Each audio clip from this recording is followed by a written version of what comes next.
I think it's amazing to know when you first find out that a Sharpe ratio, a point estimate of a Sharpe ratio, actually doesn't mean much. For example, if we take two Gaussians and we put them together in different combinations with different probabilities and sampling from different normal distributions, we can end up with an array of different skews and kurtosis, but with the exact same Sharpe ratio. So if that's the case, then what's the difference between Sharpe ratios? Well, essentially it's our confidence level between our Sharpe ratios. When we change these higher order moments, so the skewness and the kurtosis of our portfolio returns, then this really impacts our portfolio standard deviation and our estimate around our Sharpe ratio. This is of utmost importance because it greatly impacts the confidence bands and consequently its statistical significance. So we're going to be going through a paper from Bailey and López de Prado, and we're going to be going through start to finish and what is the probabilistic Sharpe ratio and how it can help you with your analysis. We'll be running through this Jupyter notebook, and here I've just got a diagram of what is the probabilistic Sharpe ratio. Essentially what we're trying to do, we're trying to come up with a probabilistic measure of how confident we are that our Sharpe ratio estimate is correct. To what likelihood can we say that our estimate is greater than a particular benchmark Sharpe ratio? Now, the Sharpe ratio has long been the go-to metric for evaluating investment performance relative to risk. However, it's got its own certain limitations. So first off, if you have a strategy that actually has excess returns and the returns are independent and identically distributed, where you've got n sets of data that represent your returns, then you're modeling your returns normally. So around a mu with a variance. So this was first introduced by Sharpe, that we have a point estimate of the Sharpe ratio, so this SR hat, where it's equal to the average mean returns minus some kind of risk-free rate divided by our standard deviation, our estimate of standard deviation of the returns. So what are the limitations? Well, it's a point estimate, so it tells us nothing about the uncertainty around this estimate. It assumes a normal distribution, which you can look in literature is highly debated of the natural distribution statistical traits of return series.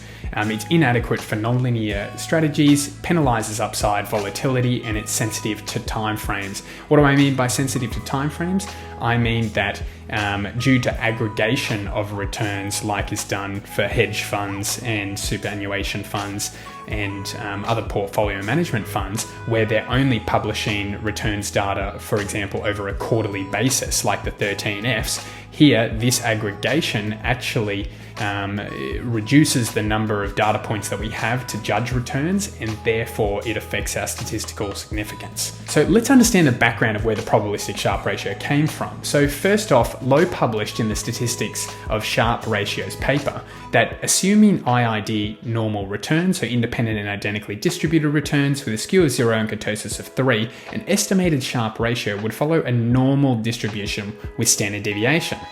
Now, Mertens, Christie and Obdeki published papers, and they actually described that the Sharpe ratio estimate, relaxing these assumptions of normality and even independence, so having stuff like serial correlation between returns and relaxing the assumption and allowing for skew and kurtosis in returns, that again, our estimate of our Sharpe ratio is actually centered around a normal distribution. So this was a critical finding in the development of the probabilistic Sharpe ratio, because now we can actually relax those normality assumptions. Okay, so now I have a Sharpe estimate that is centered around a normal distribution, even if it has skew, even if it has kurtosis, and even if it has some kind of serial correlation. So that's great, but why does it matter? Well, let's take a look at a real-world example. In the paper Bailey and López de Prado, essentially they came up with a proof that any combination of Gaussians as a mixture model can create a certain Sharpe ratio. So let's take the mixture of two Gaussians to create a distribution with both skew and kurtosis. Now, the way we can do that is we have two normally distributed normal distributions, and then we're going to be sampling from different probabilities from the two distributions. Now, essentially what they ask themselves is, what is the probability so that the mixture of the two normal distributions such that I get a certain Sharpe ratio? So they allowed the Sharpe ratio that you're looking for, the target Sharpe ratio, equal to the expectation of returns, normalized by the variance or the standard deviation. So to understand this, let's go through the example in Python. So import your dependencies. We've got NumPy, Pandas, Seaborn, SciPy, and Matplotlib. They have certain conditions around this probability. So we need to actually confirm some checks and verifications for solving the probability to make sure that it is possible and it is a unique solution. So in their paper, you have a probability around this quadratic. So you end up with two solutions. So the first thing we need to check for the solution that is a unique solution where b squared is greater than or equal to 4ac. And we also need to make sure that we're generating the standard mean and standard pairs that are within boundary conditions to make sure that the probability sits between 0 and 1. And those are defined by these conditions. So I've just coded these up into these formulas here, and all formulas are within my Medium post that's in the description below. So I've got a check P is a unique solution. I've got check the sign because we've got a quadratic formula and we need to make sure that we're selecting the right solution.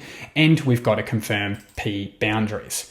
So now I'm going to generate my mean standard pairs. So I'm going to create standard pairs of our means and our standard deviations randomly with a normal distribution for means and then the half normal distribution because you also always need a positive variance. So we're going to confirm that these sit within the boundary conditions. If not, we're going to generate more. So I'm going to generate 1 million pairs of means and standard deviations here. And then I'm going to create a function where I calculate the P, the probability of distributing to get a certain Sharpe ratio. Now here I'm sending in the Sharpe ratio through a vector, through an array. So here I'm calling I've got a NumPy array, and the first column is the Sharpe ratio target. So we calculate the probabilities by applying this function that we've just used across the axis and across our data. Along the axis, and we get our probabilities. Now, the first thing I want you to notice is that we're getting NAs back from our NumPy solution. And the reason is because we're finding that when we check for unique solutions, sometimes it's the case that we're not getting unique solutions. So b squared is less than or equal to 4 times a times c. So what we need to do is we're just going to filter for is NA within our data set. And then we get we only get unique solutions back. So we have our mean, standard deviations, and probabilities that create a Sharpe ratio of 1. So now we're going to use those sets of Gaussian mixture models to actually simulate and calculate the standard error around a Sharpe ratio. So I've got a function here which generates my Gaussian mixture model data given our means and standard deviations and our weights, which is just that probability metric. And then I have a function that calculates the standard error, the standard deviation of our Sharpe ratio estimate. So here I'm just using a Monte Carlo simulation where I have a number of data points per sample. So I'm just simulating 1,000 for all our different types of means and standard deviations that fit within that Gaussian mixture model to create a Sharpe ratio of 1. And if I plot that, I just want to show you that here we end up with all these portfolios of a Sharpe ratio of 1, but where we have widely different kurtosis and skews. So the main takeaway here is that you can have very large tail risk and skewness in your returns distributions that all have a theoretical true value of the Sharpe ratio of 1. So what I'm about to show you is that these higher moments really matter for the confidence intervals, and especially when you have low data, for example, only 2 years worth of data or less with your hedge fund or with your superannuation fund. When you're estimating returns, this can lead to inflated Sharpe ratios. So here I'm just going to plot the same thing in Plotly, but you'll notice that I did have the standard deviation estimate of the Sharpe ratio. So I'm just plotting that although the skewness in kurtosis does not affect the point estimate of the Sharpe ratio, because obviously that's as part of the Central Limit Theorem, but it does impact heavily the confidence intervals because the standard deviation of the Sharpe ratio estimate changes with these non-normal statistical favorable attributes of skewness and kurtosis. So here you can see a wide range of increasing standard deviation of our Sharpe ratio as you increase skewness, decrease skewness, or increase kurtosis. Let's talk about those Sharpe ratio confidence intervals. So in their paper, they looked at the standard deviation estimate, which is, once you rearrange the formula before that we saw about the distribution of our estimate of standard deviation from literature, you end up and arrive at this formula. So the n-1 comes from the Bessel's correction, and here gamma 3 and gamma 4 incorporate those. So gamma 3 is the skewness and gamma 4 is the kurtosis. So now we're actually including these higher order moments into our standard deviation estimate of our Sharpe ratio. So what does that look like in Python? Well, let's say that I have an estimated Sharpe ratio of 1 and I have a number of observations which is realistic, like 8. So let's say quarterly returns profile for only 2 years history. So I've got 8 returns. Calculate the standard deviation and Sharpe ratio. So we've got a formula where we're taking in the Sharpe ratio, the benchmark, the number of observations, skewness, kurtosis, and we're returning the standard deviation as per this formula. So I calculate this sigma hat, this standard deviation for normal returns and for a portfolio with non-normality, with skewness, so negative skew, and kurtosis of 10. So now we're going to calculate our two-sided confidence intervals. So we're going to take in a Sharpe ratio, our standard deviation, and our confidence level. Confidence level is just going to be a percentage as a fraction. So 90% is 0.9. We're going to return the lower bound and upper bound of our two-sided confidence interval. So now we're going to look at and print out just the difference between a normal distributed distribution with the same Sharpe ratio 1, and we can see that we have much tighter bounds than a very large uncertainty around our non-normally distributed with negative skew and high kurtosis. So with only 8 data points, we can see a vast difference in our confidence levels because of the skewness and the kurtosis. So the higher and lower confidence intervals of the non-normal distributed highlight how skewness and kurtosis with limited number of observations could cause significant inflation of the simple point estimate of the Sharpe ratio. So this is the main point that I'm trying to bring home. Here I'm just going to plot the confidence intervals as data increases. So as data increases, we get more confident about our solution. But I want to show you the big difference between the normal returns and the non-normal returns. So again here, the boundaries here, as we increase the number of observations, start to get tighter and tighter around our true Sharpe ratio of 1. But for the normal returns distribution, you can see that the confidence intervals are much tighter to begin with at a lower number of observations. But when you have that negative, or when you have skewness and when you have kurtosis, we are much less certain, much less confident at that same percentage confidence level with that same number of data observations. So therefore, for the risk-averse investor, it is absolutely critical to be aware of the skew and kurtosis present in your returns distribution and be estimating that and actually include that within your Sharpe ratio estimate, or at least be aware of your confidence levels. The main conclusion we want to draw here is that the Sharpe ratio estimates are very highly impacted by 2 statistical traits. One is the non-normality, so the skewness and the kurtosis, and one is the reduced granularity, so that returns aggregation that we spoke about before when hedge funds are trying to reduce the period that they're actually publishing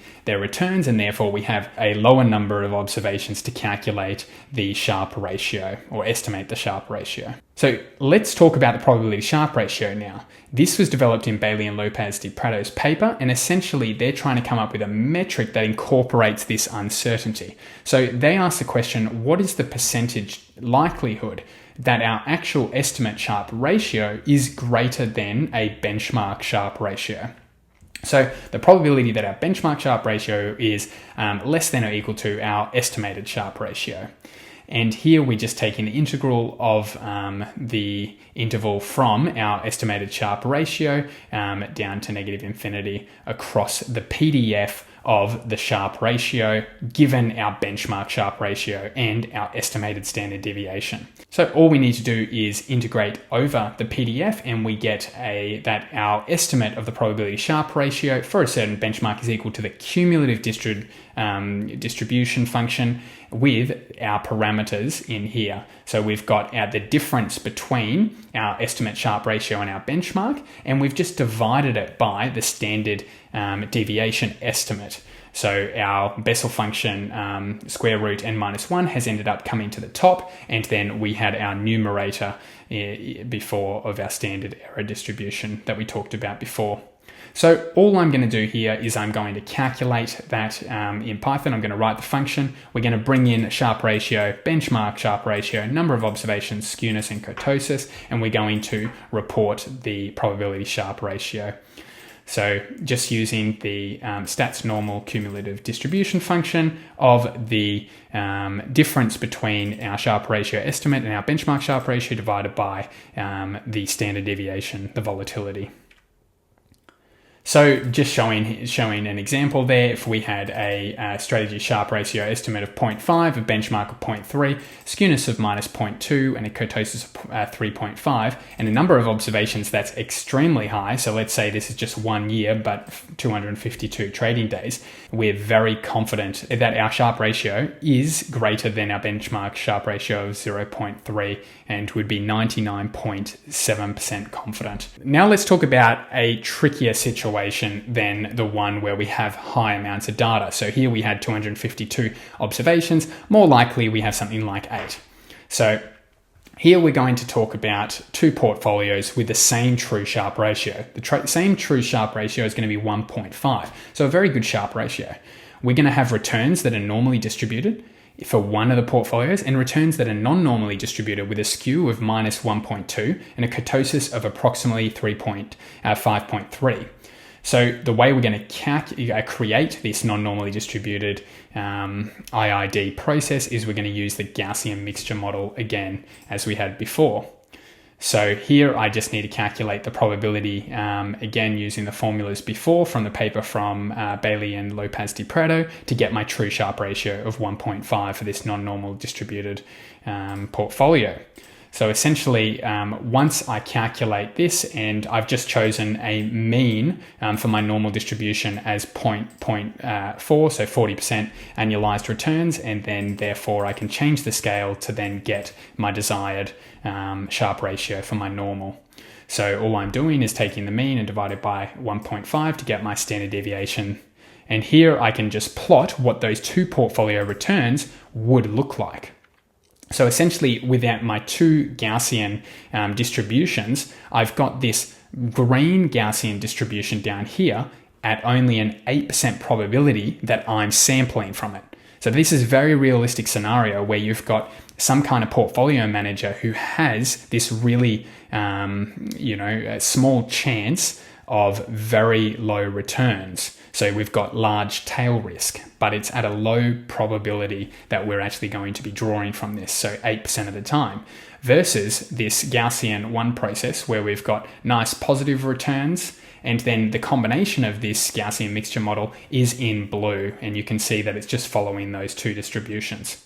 Now, with the exact same Sharpe ratio, true Sharpe ratio, we've got this normal distribution in red. So we can see it's sitting a little bit lower than our blue distribution mode, but has the same Sharpe ratio and very different characteristics. So let's identify how hard it is to actually get a true estimate or an accurate estimate of our standard deviation when we only have a limited number of data points. So let's say we want to compare these two portfolios only over 2 years of quarterly data to estimate the Sharpe ratios. Remember that these are unseen processes. We don't know what the skewness and the kurtosis is of our Gaussian mixture model portfolio 2, and we don't know what the distribution is for our normal distribution. I just want to calculate the Sharpe ratios. I want to calculate the probabilistic Sharpe ratio, the confidence intervals, and then the higher order moments around both portfolios, so skew and kurtosis. We're going to take only 8 data points from each, sample them, and we're going to try and estimate the Sharpe ratio. So in a very similar fashion, I'll let you take a look at your code in the spare time. But essentially, what I want to show you is that as we run this again and again and again, we find that the portfolio estimate Sharpe ratio is actually pretty accurate, with only 8 data points for the portfolio that has a normal distribution. So we're even getting a Sharpe ratio close to 1.5 here, and we're saying that the probability of the Sharpe ratio that it's greater than 0 is very high. It's nearly 100%. We're seeing our confidence intervals are quite tight, around 1.5 for only 8 data points, and the moment skew is close to 0, and the kurtosis is a bit off there. But again, we've only got 8 data points. Now, the difference is, look at the portfolio distribution for the Sharpe ratio here. Here we have 1.88, but I want you to see, if I run this again for the non-normal distribution, just how different it is, 1.99. Let's run it again. Here it's 3.96. I only ran it 3 times, and in that time, just with our sampling of that distribution, we've now got a Sharpe ratio that's significantly inflated and has a Sharpe ratio estimate of nearly 4. So this is an example of a realistic example where we've got this unseen process with significant true downside risk, but because of the low frequency, 8% of drawing from this distribution, most of the time everything's okay, and we're distributing from this higher distribution here, Gaussian 1, where we're actually then getting a biased estimate of the true distribution. So this is the difficulty. And this observation here naturally leads us to think, how long should a track record be in order for us to have statistical confidence that its Sharpe ratio is above a given threshold? So this is just asking the probability of the Sharpe ratio in a different way. We're saying, how long do we actually need to observe this portfolio with different skews and kurtosis to be confident that it's above a given threshold? And this is very topical because when you have limited data like 8 data points here, even the normally distributed portfolio is hard to get a true estimate on, and especially when we start having portfolios with higher order magnitude, we do see that inflated Sharpe ratio estimate. So this is the question that we're going to address in our next article. So just summarizing there, the main findings are that the probabilistic Sharpe ratio is very important to incorporate because we're incorporating from the non-normal characteristics that definitely impact the statistical significance of our Sharpe ratio estimate. Therefore, by using this probabilistic Sharpe ratio, we can reduce the rate of discovery of false positive or type 1 errors. The other finding from their paper was high frequency reporting would be preferred. So portfolios with undesirable statistical traits, like with skew and kurtosis, this paper advocates for the highest reporting frequency that doesn't violate the IID independently and identically distributed assumption, enhancing the reliability of these performance metrics. Because as we've seen, the higher the frequency of reporting, the larger the number of observations, and therefore the more confident we can be around our estimate. So in the next episode, we're going to look at what the minimum track record is for different portfolios given certain statistical properties. So until then, if you like the video, give it a thumbs up. If you want to see the code is in my repository within my Discord channel, or it's available free on my Medium post. So until next time, YouTube, see you later.